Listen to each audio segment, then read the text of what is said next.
My parents skipped my wedding. They said it was just a trivial event, and told me not to bother them. Then, my mom posted Hawaii vacation videos with my sister's family. 1 week later, my dad called saying, "The loan payments haven't been made."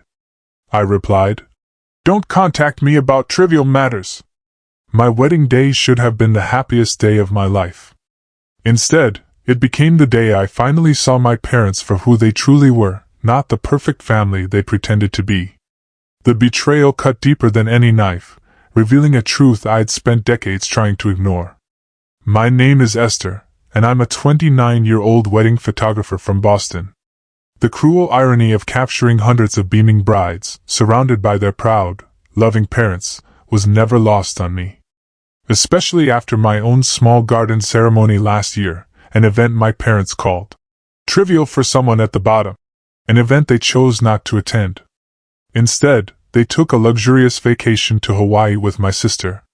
When they finally called a week later, it wasn't out of love, but because they needed something. That phone call, and everything that led up to it, taught me an agonizingly valuable lesson about family boundaries and self-respect. Growing up in an upper-middle-class neighborhood in Massachusetts, our two-story colonial, with its manicured lawn and white picket fence, looked like a picture from a magazine. Perfect. But inside those walls, a rigid hierarchy governed everything. At the top were my parents, Harold and Eleanor Wilson, a corporate lawyer and a hospital administrator who valued status, reputation, and appearance above all else. Just below them was my older sister, Julia, 6 years my senior, the golden child who could do no wrong. And then there was me, the afterthought, the disappointment, the one who never quite measured up. From my earliest memories, I understood my place. When Julia brought home straight A's, her report card was proudly displayed on the refrigerator for weeks. When I did the same, my mother would offer a brief nod and say, "That is expected, not exceptional." When Julia was accepted to medical school, my parents threw an elaborate party, inviting all their friends and colleagues to celebrate. When I graduated with honors in fine arts, they skipped the ceremony entirely because it conflicted with a country club event. "Photography is just a hobby, Esther," my father would dismissively say whenever I tried to show him my work. "It's not a real career path. You need to think about something practical." Julia, of course, followed their meticulously mapped-out path: pre-med, Ivy League medical school, a prestigious residency. Now, at 35, she's a successful surgeon, married to another doctor, with 2 perfect children. They live 3 blocks from my parents, and have Sunday dinner with them every week. The perfect dynasty my parents had always dreamed of. My passion for photography emerged during high school. I still remember the moment it clicked for me. Mrs. Lawson, my art teacher, lent me an old Nikon camera for a class project. The first time I looked through that viewfinder, something awakened inside me. I could capture moments, emotions, stories in a single frame. I spent hours in the school darkroom, mesmerized as images appeared like magic in the developing trays. When I announced I wanted to study photography in college, my parents had their first major intervention. "We are not paying for you to waste 4 years learning to take pictures," my father declared, his voice echoing across the dining room table. "Harold," my mother chimed in, "perhaps she could study business, with photography as a minor. At least that would give her something to fall back on." They spoke about me as if I wasn't even sitting there, right in front of them. In the end, we compromised. I would attend the state university on a partial scholarship, double majoring in business and fine arts. They would pay the remaining tuition only if I maintained a 3.5 GPA. I worked harder than ever before, juggling both majors while also taking wedding photography gigs on weekends to build my portfolio. My roommate, Olivia, would often find me editing photos at 3 a.m. after finishing my business assignments. "You know, most people choose one thing to excel at," she told me once. "You're killing yourself trying to please everyone." She was right. But a desperate part of me still hoped to earn my parents' approval. That hope faded during my junior year when I won a prestigious regional photography award. The local newspaper ran a feature on me and my work. I excitedly sent the clipping to my parents, thinking, finally, they would see my talent. My mother called that evening. "I saw your little article," she said, her tone flat. "It was nice. But did you see that Julia just published her research in the New England Journal of Medicine? We sent you the link last week." I had seen it. I had even sent Julia a congratulatory bouquet. But no one had mentioned my achievement to her, or sent me so much as a text message saying, "Good job." The sting was acute. It was clear, my successes would always be overshadowed. After college, I worked at a marketing firm to appease my parents while diligently building my photography business on the side. For 3 years, I saved every penny, lived in a tiny apartment with 2 roommates, and worked 7 days a week. When I finally had enough clients and savings to leave my corporate job and pursue photography full-time, my father called it career suicide. "You are throwing away a stable income to chase a pipe dream," he sneered. "Do not come crying to us when you fail." But I didn't fail. Over the next 7 years, I built a successful wedding and portrait photography business, specializing in capturing authentic, emotional moments rather than stiff, posed shots. My calendar filled up a year in advance, and I eventually hired 2 assistant photographers to help with the demand. I bought my own small condo in the city, created a beautiful portfolio and website, and even won several international photography awards. My parents never acknowledged any of it. At family gatherings, my mother would proudly update everyone on Julia's latest accomplishment, but introduce me simply as my younger daughter, with no mention of my career. I once overheard her tell her bridge club friend that I was still figuring things out, as if I were an aimless 20-year-old rather than a successful business owner. It was a constant, subtle erosion of my self-worth. It was during one of my wedding shoots that I met Noah. He was the best man, and I noticed him making the nervous groom laugh and relax before the ceremony. During the reception, he helped an elderly guest who had trouble walking and later entertained the children when they became restless. I found myself taking extra photos of him throughout the day, drawn to his natural warmth and kindness. When he approached me as I was packing up my equipment, I felt uncharacteristically nervous. "So, you're the one who sees everything," he said with a warm smile. "That's my job," I replied, a little breathless. "To notice the moments others might miss." "Well, I noticed you too," he said, handing me his phone number. "In case you ever want to be on the other side of the camera." Noah turned out to be an elementary school teacher who loved his job with the same passion I had for photography. On our first date, he talked about his 4th grade students with such enthusiasm and respect that I knew he was special. He saw potential in everyone and believed in nurturing individual talents rather than forcing children into predetermined paths. The contrast with my parents couldn't have been more stark. When I finally introduced Noah to my parents 6 months into our relationship, my father barely shook his hand, and my mother made several snide comments about how teachers are so underpaid.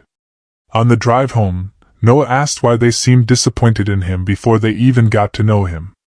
"It's not you," I explained, my voice heavy. "They would react this way to anyone who isn't a doctor or lawyer or CEO. That's their loss," he said simply.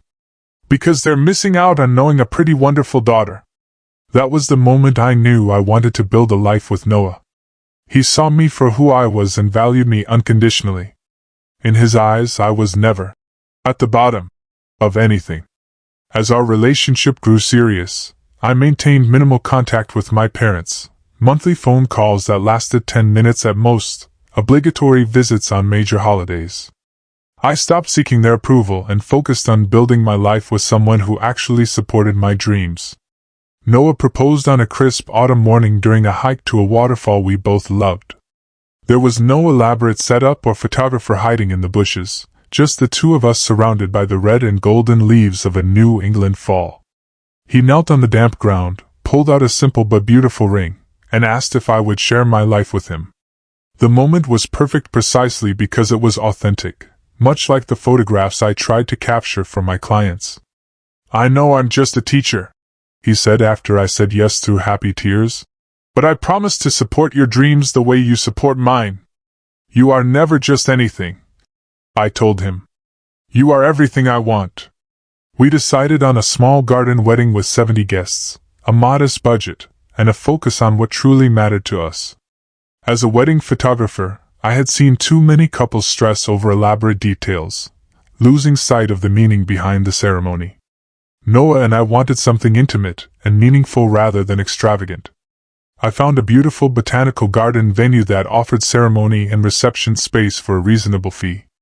We selected a simple catering menu of our favorite foods, ordered flowers from a local florist, and asked a friend who was a pastry chef to create our cake as her wedding gift. I called in favors from photographer friends who offered to document our day at a fraction of their usual rates. The invitations were handmade by Noah's artistic sister, Laura, simple, cream-colored cards with pressed flowers that matched our garden theme. We addressed them during a weekend at home, laughing and drinking wine as we worked through our guest list. Are you sure only 4 people from your family? Noah asked, noticing the stack for my side was much smaller than his. My Aunt Karen and Uncle Jack, plus my 2 cousins, I confirmed. And my parents and Julia's family, although I doubt they'll come. You should still invite them, he said gently. Give them the chance to surprise you. I knew he was right, but I also knew my parents. Still, I hoped that perhaps my wedding day might be the one occasion when they would put aside their disappointment in my life choices. I called all our friends and extended family first with the news of our engagement, saving the call to my parents for last. My mother answered on the 4th ring, sounding distracted. Hello, Esther. This is not a good time. We're about to leave for a fundraiser. This will just take a minute, Mom. I wanted to let you know that Noah proposed, and we're getting married in June. There was a pause, then a sigh. Well, I suppose congratulations are in order. Have you set a date? June 12th, I said, trying to keep the excitement in my voice despite her lukewarm response. It will be a garden ceremony, small and intimate. June is a busy month, she replied. Your father has a conference, and I believe Julia is presenting at a medical symposium around then. Plus, the grandkids have their end-of-year recital. It's 6 months away, Mom. I would really love for you all to be there. We'll see what we can do, she said in a tone that suggested she was already looking for excuses. Send us the details. The formal invitations went out in January, 6 months before the wedding date as etiquette suggested. I even included a handwritten note in my parents' invitation, expressing how much it would mean to have them there. Weeks passed with no RSVP. In March, 3 months before the wedding, I decided to visit my parents' home in person to discuss their attendance. I hadn't been to the house in almost a year, and nothing had changed. The same formal living room where children were never allowed to play. The same wall of photos documenting Julia's achievements, with only a single, small picture of me from high school graduation. My mother offered me tea in the good china cups, reserved for guests rather than family, a subtle, cutting reminder of my outsider status. My father joined us, sitting in his favorite leather chair with perfect posture as always. We received your invitation. My mother began after painful small talk about the weather. But I'm afraid we have a conflict. What conflict? I asked, a knot tightening in my stomach. The date has been set for months. My father cleared his throat. Your sister's family is visiting that weekend. We've already made plans. Could they not come the weekend before or after? I asked, trying to keep my voice steady, my heart pounding. This is my wedding day. My father's expression hardened. Esther, let us be frank. Julia is a busy surgeon with important responsibilities and limited vacation time. Her children have numerous activities. They cannot rearrange their entire schedule for what is frankly a trivial event for someone at your... He paused, searching for the right word. Position. My position? I repeated, feeling as if I had been slapped. The anger was bubbling, hot and sharp. What your father means, my mother interjected smoothly, is that while this is important to you, Julia's career obligations must take priority. She saves lives, dear. And I just take pictures. I said flatly, the sarcasm dripping. Precisely. My father nodded, missing or ignoring my tone. Your sister has built something meaningful. She cannot be expected to disrupt that for this. This is my wedding day, I repeated, my voice breaking slightly. I am your daughter too. Of course you are, my mother said with a tight, dismissive smile. But your little garden ceremony is hardly the event of the century. Perhaps if you had chosen a more substantial venue, or if Noah had a more established position, like a doctor, my father added unnecessarily. We simply think it best if you do not bother us with this, my mother concluded. We have the hospital fundraiser gala that month as well. And your father is being honored for his pro bono legal work. Our social calendar is quite full. I sat there, teacup forgotten in my trembling hands, as the full, sickening weight of their words sank in. My wedding was a bother, a trivial event, not worth their time because I had chosen a life and a partner that didn't meet their warped standards of success. I see, I finally said, setting down the cup with a controlled motion that belied the earthquake within me. Thank you for being honest. You always were so sensitive. My mother sighed. This is exactly why we worried about you making it as a photographer, too emotional. I left their house that day with absolute, searing clarity. For 3 decades I had been hoping for them to see me, to value me, to love me unconditionally. They never would. I was a perpetual disappointment because I had chosen fulfillment over status, happiness over their suffocating definition of success. In the car, I called Noah and told him everything through a torrent of tears. I'll be your family now, he promised. And my parents already love you more than their actual children. It was true. Noah's parents, a retired librarian and a high school science teacher, had welcomed me with open arms from our first meeting. They asked genuine questions about my photography, displayed my work in their home, and never once suggested that their son could have done better. I decided then that my wedding would proceed without my parents or sister. I would not spend another moment trying to earn the approval of people who fundamentally did not value what made me happy. June 12th arrived with perfect weather, as if the universe was compensating for my family's absence. Sunlight filtered through the garden trees, creating dappled patterns on the white chairs arranged in neat rows. Wildflowers in blue and purple, my favorite colors, lined the aisle and adorned the simple arch where Noah and I would exchange vows. In the small preparation room, I sat before the mirror as my friend Zoe, a professional makeup artist, worked on my face. She kept the look natural, knowing I preferred simplicity to glamour. My dress was vintage-inspired lace, tea-length rather than floor-length, allowing me to move freely throughout the day. "How are you feeling?" Zoe asked as she applied a light blush to my cheeks. "Mixed," I admitted. Happy about marrying Noah. Sad about my parents. Angry that I still care about their absence. "That's normal," she assured me. "It's their loss." Noah's mother knocked and entered with a small velvet box.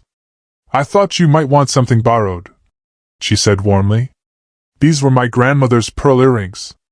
I wore them at my wedding too." As she helped me put them on, I fought back tears. This was what a mother should be on her child's wedding day: present, supportive, loving. "Thank you, Linda," I said, hugging her carefully to avoid smudging my makeup. "This means so much to me." "We're so happy you're joining our family officially," she replied. "Though you've been part of it since Noah first brought you home." My Aunt Karen and Uncle Jack, who had driven 6 hours to attend, stepped in to fill the parental roles my own mother and father had abandoned. Uncle Jack walked me down the aisle, his arms steady and reassuring.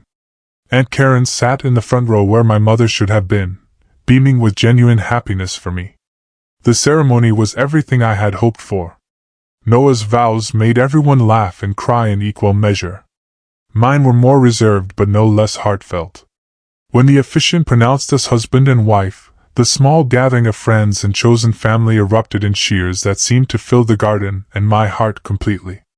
During the reception, I noticed several guests taking photos with their phones, despite the professional photographers I had hired. Years of photographing weddings had taught me to hate this practice, not only did it result in poor quality images, but it also meant people were experiencing the moment through screens rather than with their full presence. Yet today, I found I didn't mind. These were people who truly cared about us, wanting to capture memories in their own way. None of them were doing it for show or social media status. They genuinely wanted to remember this joyful day. As the evening wound down and guests began to leave, Noah found me sitting alone at a table, taking a moment to absorb everything. "Happy?" he asked, sliding into the chair beside me. "Completely," I answered truthfully, though I keep checking my phone. "For what?" "I thought maybe they would at least send a text. Even just congratulations would have been something." Noah took my hand. "You know what?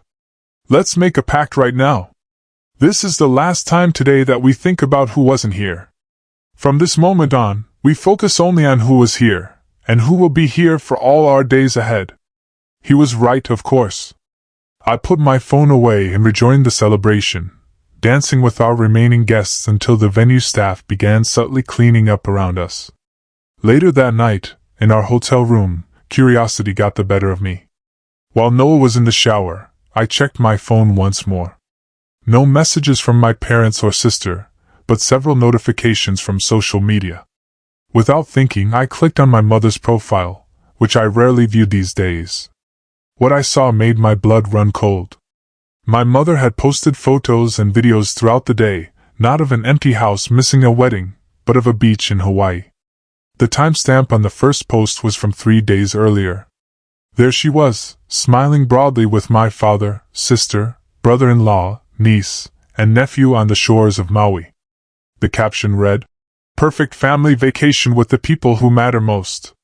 The photos continued through the day of my wedding: breakfast on a hotel balcony overlooking the ocean, a guided tour of a pineapple plantation, dinner at an exclusive beachfront restaurant where my father was shown raising a glass and a toast to family priorities. They hadn't just declined to attend my wedding. They had deliberately planned an alternative family gathering that excluded me entirely. The Hawaii trip would have been booked months in advance, meaning they had never intended to come to my wedding from the moment I announced it. I scrolled through comment after comment from their friends. "What a beautiful family! You all look so happy! The perfect grandparents with the perfect family!" Not one person asked why they were in Hawaii during their younger daughter's wedding. When Noah emerged from the bathroom, he found me crying silently, the phone still clutched in my hand. Without a word, he sat beside me and looked at the screen. "Oh, Esther," he said softly, taking the phone and setting it aside. "I'm so sorry. They planned it." I managed to say through my tears, the words a raw whisper. "They planned a family vacation specifically during my wedding. It wasn't a conflict. It was a statement." Noah held me as I cried, soaking his t-shirt with tears on what should have been the happiest night of our lives. Once I had calmed down, I tried calling my mother. It was afternoon in Hawaii, and she answered on the third ring. "Esther, is something wrong?" she asked, sounds of laughter and ocean waves in the background. "I saw your Hawaii posts," I said without preamble. "You planned a family vacation during my wedding." "Yes." "Well, as we told you, we had prior commitments," she replied smoothly, unapologetic. "Julia could only get certain dates off, and the children had activities to work around. You could have told me you were going to Hawaii instead of making it sound like separate conflicts. Would that have made a difference?" she asked, her voice tinged with impatience. "The result would have been the same. We had more important obligations." More important. The words hung between us like a verdict. I was less important than a beach vacation. "I need to go," my mother continued. "Your father is waiting for me at the luau. I hope your little ceremony went well." She hung up before I could respond, leaving me staring at the phone, numb. Noah gently removed it from my grip and powered it off completely. "No more tonight," he said firmly. "Tomorrow, we start our honeymoon and our life together. They don't get to ruin this for us." He was right. I had spent too many years letting my parents' disapproval shadow my happiness. Our honeymoon in Quebec was wonderful, filled with exploration, good food, and moments of pure joy captured both in photographs and in our hearts. For 2 weeks, I didn't check social media or call my family. I existed fully in the present, with the man who had chosen me above all others. 1 week after returning from our honeymoon, real life resumed. I had a backlog of wedding photos to edit and clients to meet. Noah was preparing for the new school year. We were settling into our newly shared apartment, merging our belongings and habits into a cohesive home. I was at an engagement photo session in the public garden when my phone began buzzing repeatedly in my bag. I ignored it until the shoot was complete, then checked to find 7 missed calls from my father and 3 voicemails. My father never called me, let alone multiple times in succession. The first voicemail was, "Esther, call me immediately about the Madison property loan." The second, an hour later, was more urgent. "This is serious, Esther. The bank has been sending notices. Call me back." The third, just 20 minutes old, was openly panicked. "The loan payments have not been made. They are threatening legal action. Call me right away." My stomach dropped as I realized what this was about. 3 years earlier, when I was still desperate for my parents' approval, my father had asked me to co-sign a loan for a small commercial property he was investing in. The Madison building was supposed to be a sure thing, an office space in an up-and-coming area that would generate reliable rental income. "It's just a formality," he had assured me. "Your name on the paperwork helps with some tax advantages, but I'll handle everything. All payments, all paperwork. You won't need to worry about a thing." Against my better judgment, I had signed. It was one of the few times my father had ever included me in any aspect of his business dealings, and I had been pathetically grateful for the recognition. Noah, whom I was just starting to date at the time, had gently suggested I get everything in writing. But I had been afraid that showing such distrust would close this rare door to paternal approval. Now, it seemed there was a problem.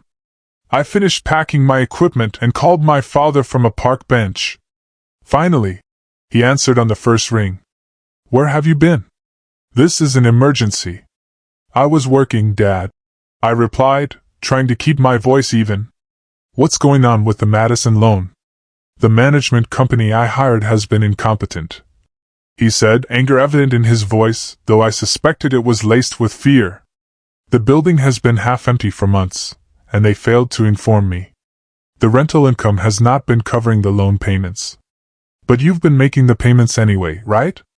I asked, already knowing the answer from his panicked messages. "I was handling it, but with the Hawaii trip expenses and Julia's children's private school tuition that we help with, there were some temporary cash flow issues. I assumed the management company was still collecting enough rent to cover the minimum payments." "How many payments have been missed?" I asked, my professional calm masking the growing panic I felt. 3, he admitted. "The bank sent notices, but they were going to the building address, not our home. I only found out when a bank representative called me directly yesterday." 3 missed payments. My name on the loan documents. My credit score, which I had carefully built while establishing my business, was now undoubtedly damaged. The bank could come after either of us for the full amount. And given that my father was apparently having cash flow issues, they would likely target me. "I need you to transfer $40,000 to cover the missed payments and penalties." My father continued in the same authoritative tone he had used throughout my childhood.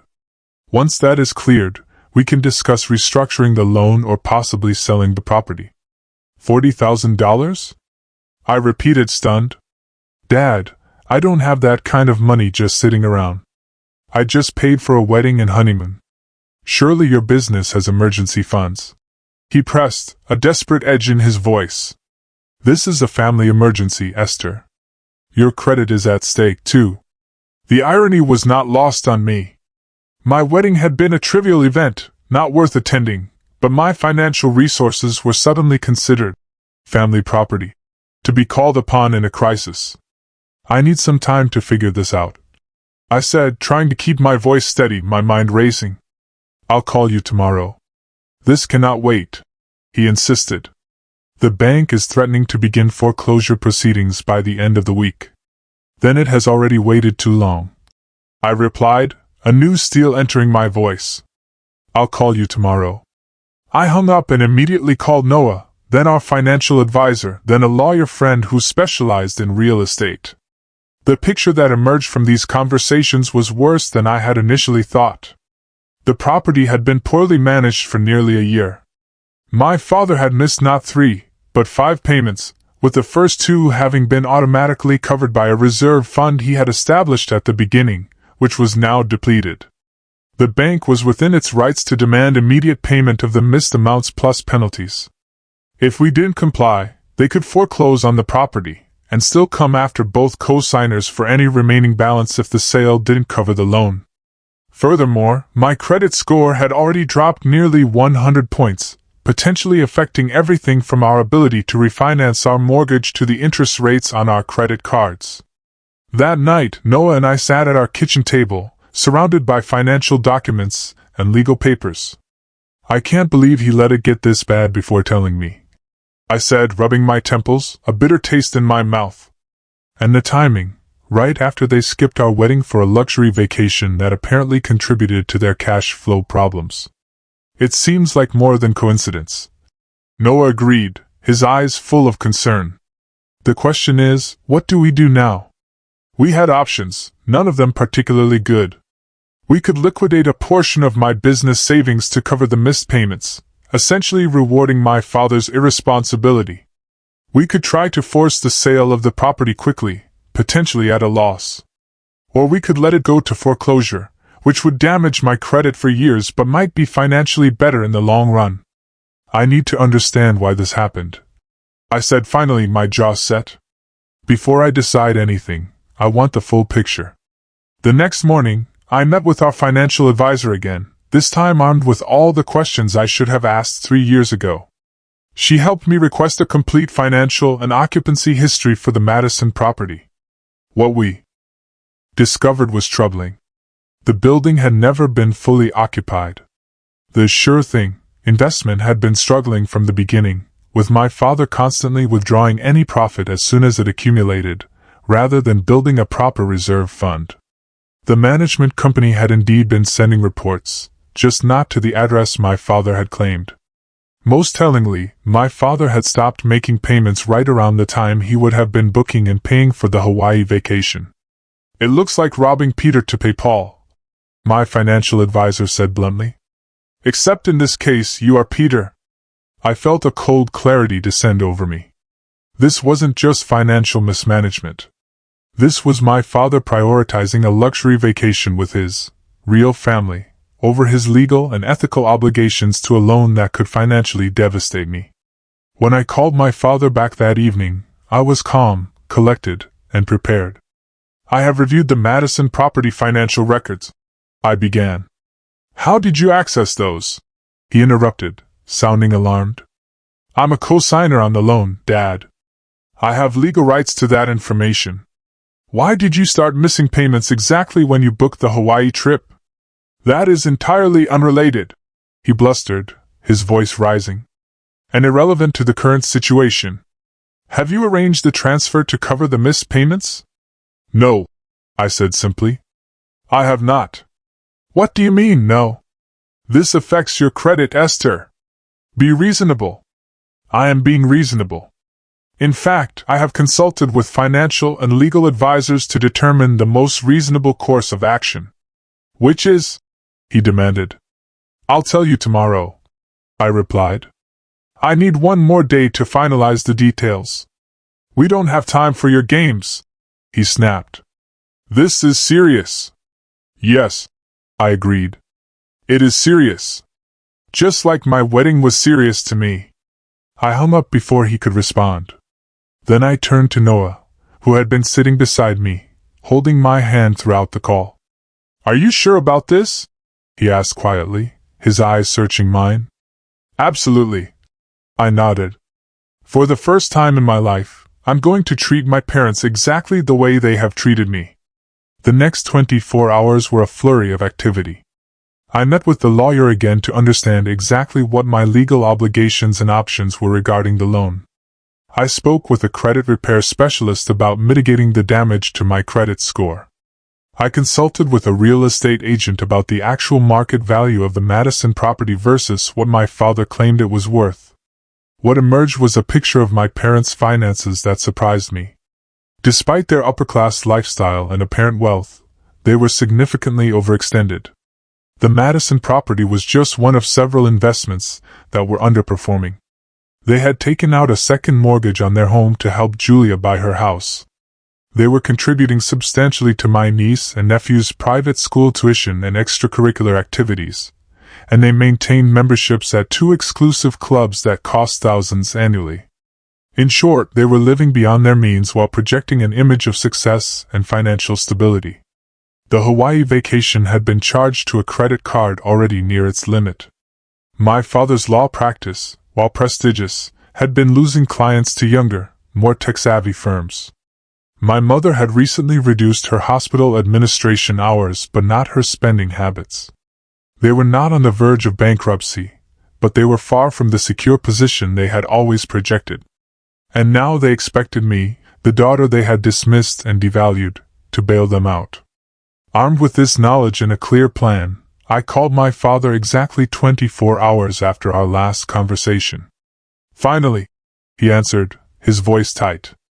"Tell me you have the money ready to transfer." "I do not," I replied calmly.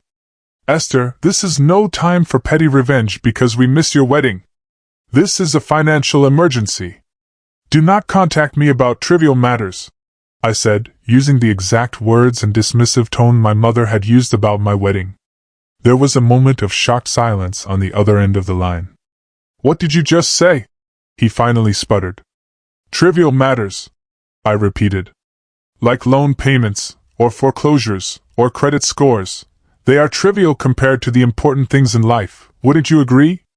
"This is outrageous," he exploded. "Your mother and I raised you better than this. We gave you everything. Except your presence at my wedding," I countered. "Except your respect for my career. Except your unconditional love." "That is not fair," he protested. "We have always supported you. When it was convenient. When it matched your vision for me. When it didn't conflict with Julia's recital, or presentation, or vacation. But when I needed you to simply show up on the most important day of my life, you chose Hawaii instead." "That is entirely different," he insisted. "Is it? You decided my wedding was trivial. I have decided your financial emergency is equally trivial to me. We will lose the property," he warned, his voice now holding a note of genuine fear. "Your credit will be ruined." "I have already spoken to the bank," I informed him. "I have worked out an arrangement. Since I am a co-signer, not the primary borrower, I have options to protect myself that do not involve giving you $40,000. "What options?" he demanded. "That is not your concern," I replied, my voice steady. "Just as my wedding was not your concern. You cannot do this to us," he said, desperation creeping in. "Your mother will be devastated." "I imagine she will," I agreed. "Just as I was devastated seeing photos of all of you in Hawaii on my wedding day. The difference is that I did nothing to deserve that pain. You, on the other hand, made a series of irresponsible financial decisions while treating me like an afterthought."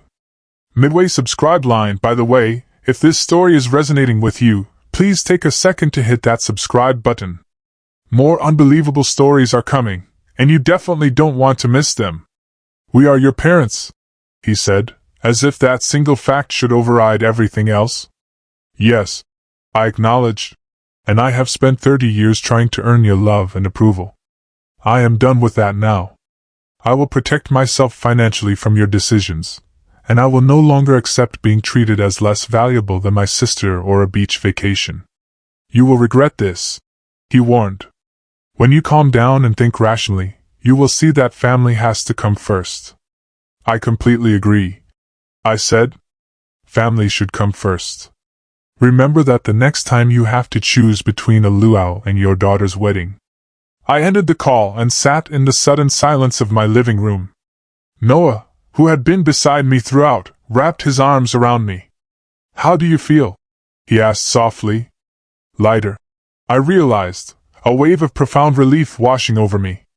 Like I just put down something I'd been carrying my whole life.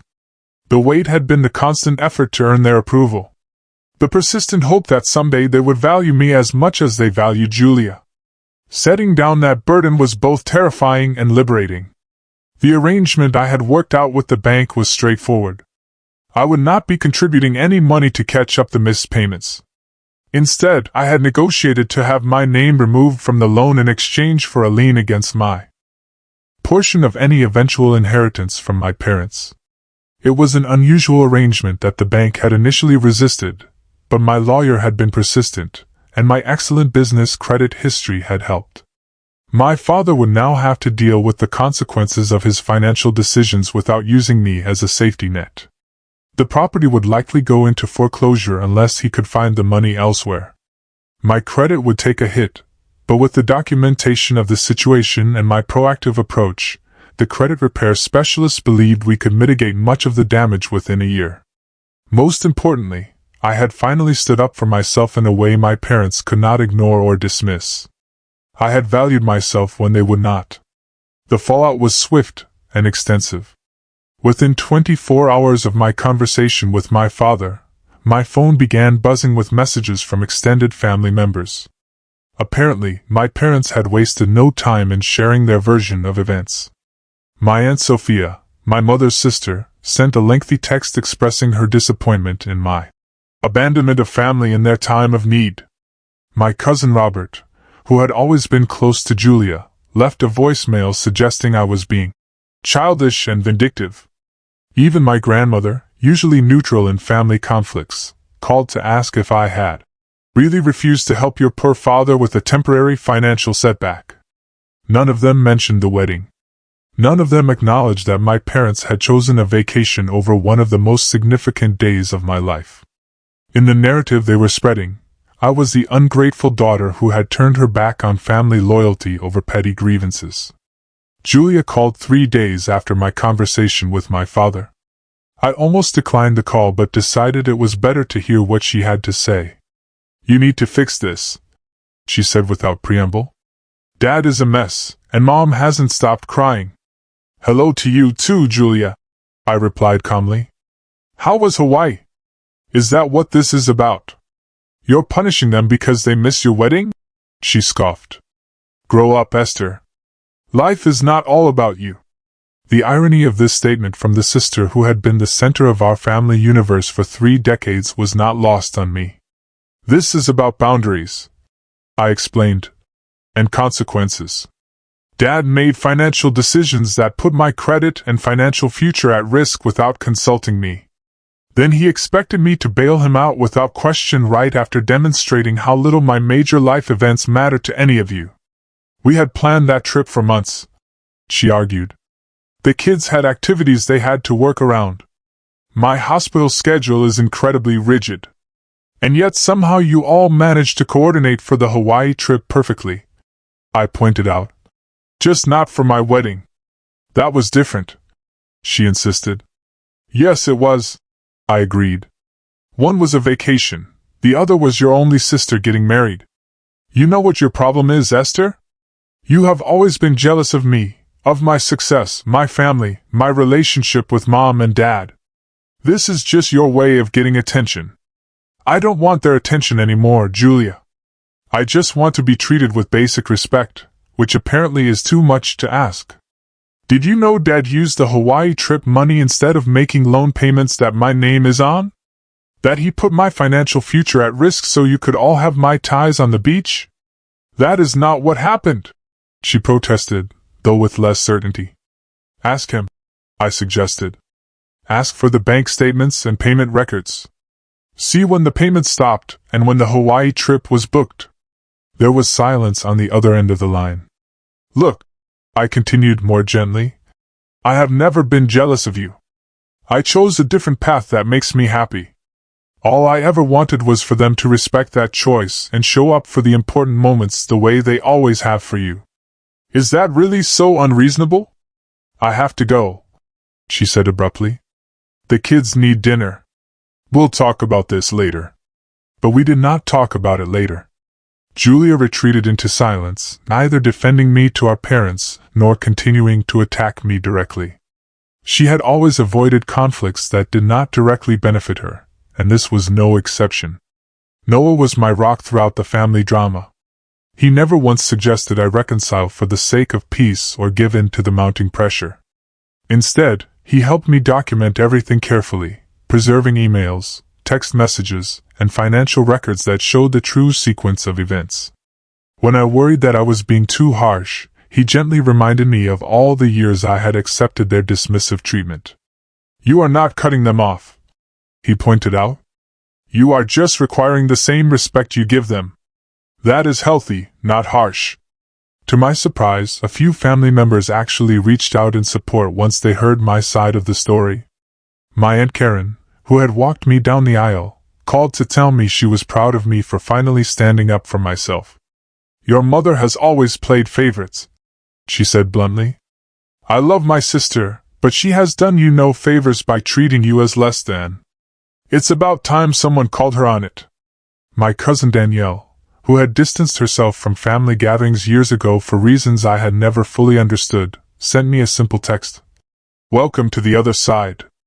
It's lonely sometimes, but much healthier. Call me if you need to talk to someone who gets it." Even my Uncle Peter, my father's brother, who rarely involved himself in family matters, emailed to say that while he took no sides in the conflict, he had always admired my independence and determination to build a life on my own terms. These unexpected allies helped balance the chorus of relatives insisting I should forgive and forget for the sake of family harmony. They reminded me that standing up for myself was not selfish or vindictive, but necessary and long overdue. Meanwhile, I threw myself into building my business and my marriage. The photography studio expanded, adding a third associate photographer and moving to a larger space that included a small gallery to showcase our work. Noah received a promotion to lead teacher at his school, developing a new arts-integrated curriculum that his principal described as revolutionary. We renovated our apartment, creating a home that reflected both our personalities. We traveled when we could, taking weekend trips to nearby states and planning a larger journey to Europe for the following summer. We built friendships with other couples who supported our goals and celebrated our successes without competition or judgment. In short, we created the loving, supportive environment I had never experienced growing up. Our home became a place where achievements were celebrated regardless of field, where setbacks were met with encouragement rather than criticism, and where love was never conditional on meeting someone else's standards. 6 months after the confrontation with my father, I received a formal letter from the bank confirming that my name had been removed from the Madison property loan as per our agreement. The property had not gone into foreclosure after all. Somehow my father had found the funds to catch up the payments, though he never told me how. I suspected he may have borrowed from friends or liquidated other investments rather than face the social embarrassment of a foreclosure. My credit score was recovering slowly, but steadily. The credit repair specialist had helped me document the situation in ways that mitigated some of the damage, and my otherwise excellent financial history worked in my favor. It would take another year to fully recover, but the worst of the impact was behind me. Most importantly, I was healing emotionally. The therapist I had started seeing after the wedding helped me work through the complex grief of essentially losing my family of origin while building my family of choice. She helped me see that my parents' inability to value me was their limitation, not a reflection of my worth. "You cannot make someone love you the way you need to be loved," she told me in one particularly powerful session. "But you can stop accepting less than you deserve." It was a painful lesson, but a necessary one. For the first time in my life, I was defining my worth on my own terms rather than through my parents' narrow lens of achievement and status. 1 year after our wedding, Noah surprised me with a weekend getaway to celebrate our anniversary. He chose a charming bed and breakfast in a coastal town, knowing my love of ocean photography. The innkeeper had set up our room with champagne and flowers, and Noah had arranged for us to have a private dinner on the beach at sunset. As we toasted our first year of marriage, I realized how much had changed in 12 months. Not just externally with the business expansion and home renovations, but internally. I was calmer, more confident, less driven by the desperate need to prove myself. "What are you thinking about?" Noah asked, noticing my contemplative mood. "How different I feel now compared to last year," I replied. "Like I've finally stopped running." "Running?" "Running to catch up, to be good enough, to earn approval that was never going to come, no matter how fast or far I ran." He squeezed my hand. "You were always enough. I'm just glad you can see it now, too." My relationship with my parents had settled into a new pattern. After months of either angry messages or complete silence, my mother had reached out around the holidays with a carefully neutral email asking about our plans for Christmas. I had responded politely but firmly that we would be spending the holiday with Noah's family. Since then, we had established what my therapist called civil distance, occasional emails or brief phone calls that remained on safe topics like the weather or general news. No discussions of my business successes or their financial situation. No mentions of Julia or her family. It was superficial but manageable, a relationship built on mutual politeness rather than authentic connection.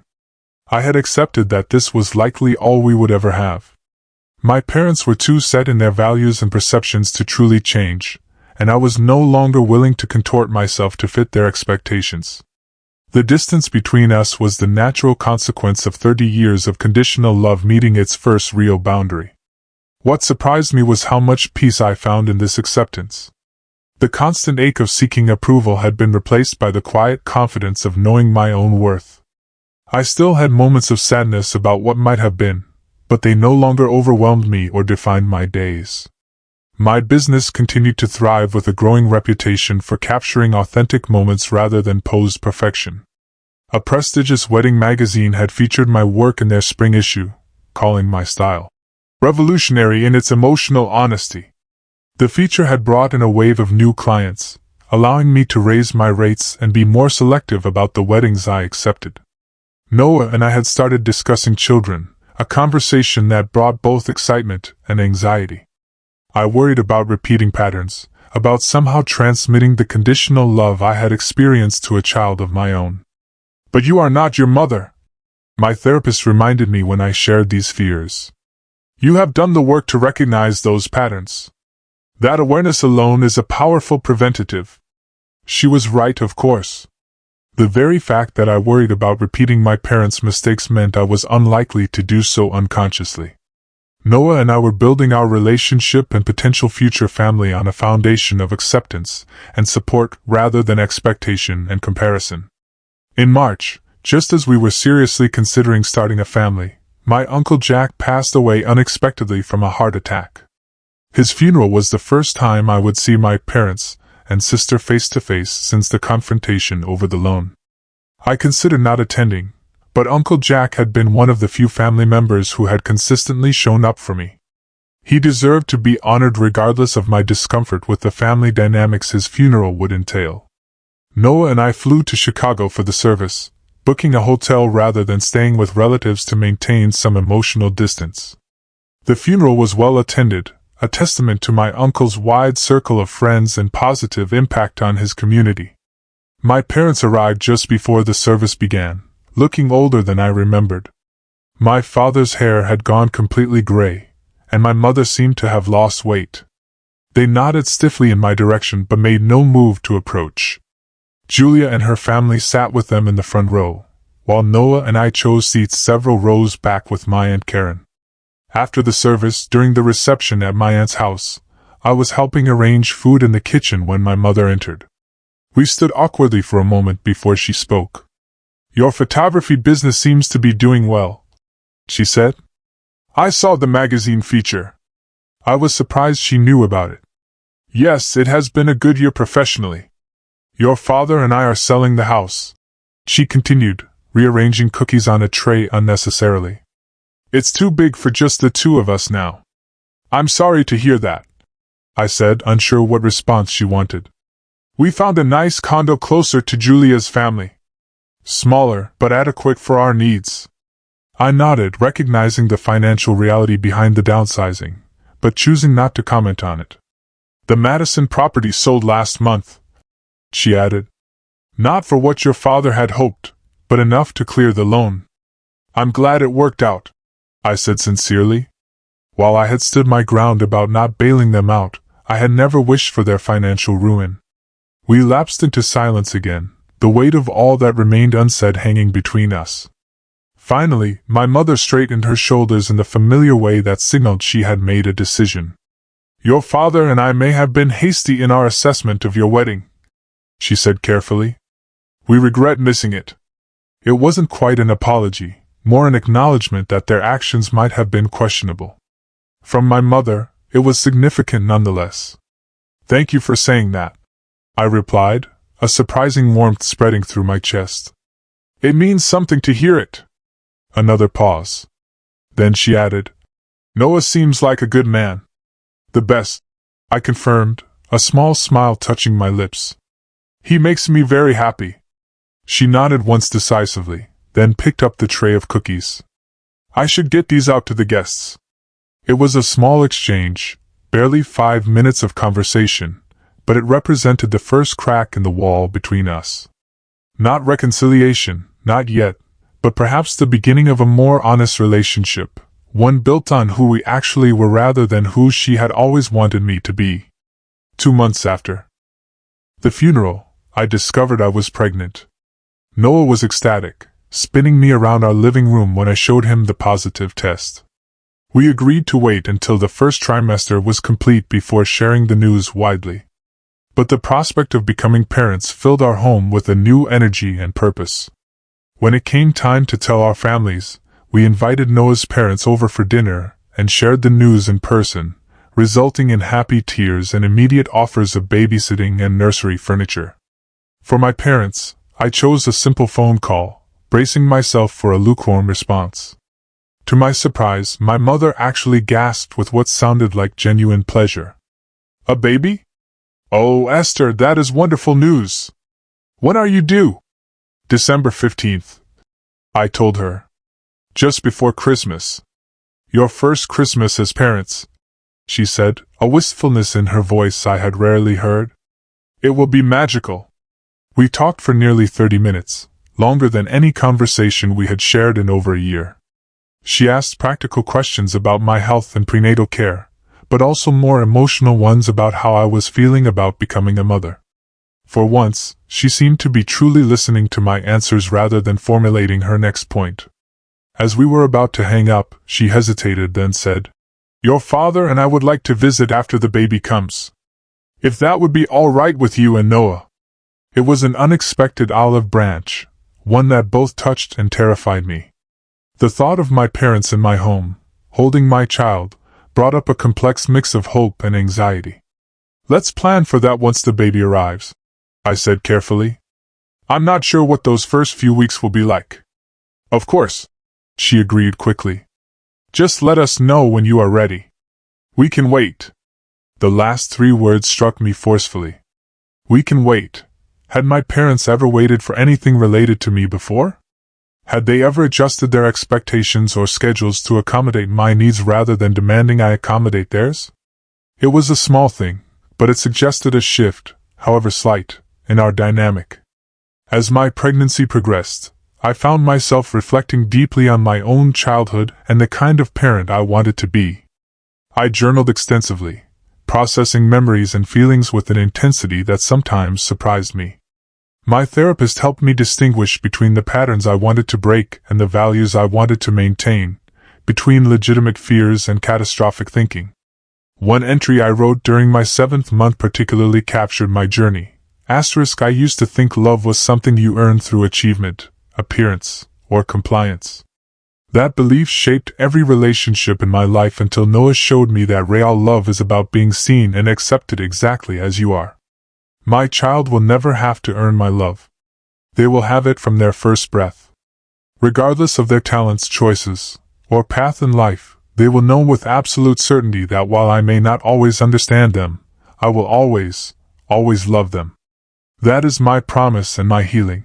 The day our daughter Lily was born was the most transformative of my life. The moment they placed her in my arms, tiny and perfect, with a head of dark hair, I understood love in a way I never had before. It was instantaneous, unconditional, and overwhelming in its intensity. I would have done anything, given anything, to protect and nurture this miraculous being who had somehow emerged from our love. Noah was a natural father, confident and gentle as he cradled Lily against his chest. His parents visited the hospital that first day, bringing tiny handmade booties and tears of joy. My Aunt Karen and cousin Danielle came the next day with practical gifts and offers of help. Once we got home, my parents waited as promised. 2 weeks after Lily's birth, when we had established something resembling a routine and I felt ready for more visitors, I called to invite them to meet their granddaughter.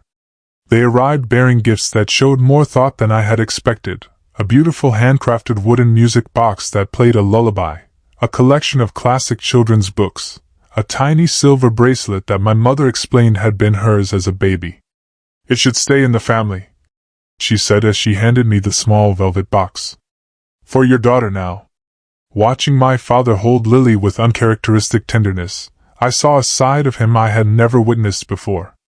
His usual stiff formality melted away as he gently rocked her, murmuring nonsense words when she fussed.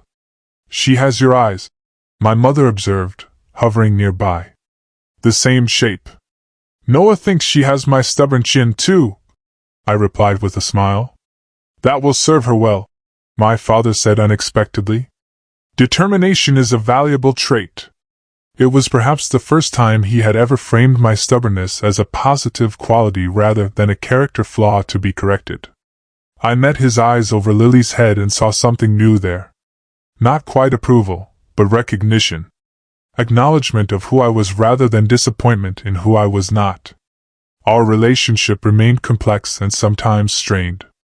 Old patterns did not disappear overnight, and there were still moments of tension and misunderstanding. But Lily created a bridge between us, a common ground of love that transcended past hurts. I set clear boundaries about their involvement, establishing from the beginning that while they were welcome in Lily's life, Noah and I would make all parenting decisions. To my surprise, they largely respected these boundaries, perhaps understanding that their access to their granddaughter depended on respecting her parents. 2 years have passed since that confrontation over the loan. My business continues to thrive. My marriage grows stronger each day, and my daughter fills our home with joy and wonder. My relationship with my parents is neither perfect nor completely healed, but it is more honest than it has ever been. I no longer seek their approval or measure my worth through their eyes. I have built a life defined by love rather than achievement, by connection rather than competition. It turns out that standing up for yourself is not just about the moment of confrontation, but about the life you create afterward, on your own terms and according to your own values. Ending and CTA, if my story teaches anything, it is that your worth is inherent, not earned. That healthy relationships require mutual respect, not one-sided accommodation. That sometimes the most loving thing you can do for yourself is to say no to those who cannot see your value.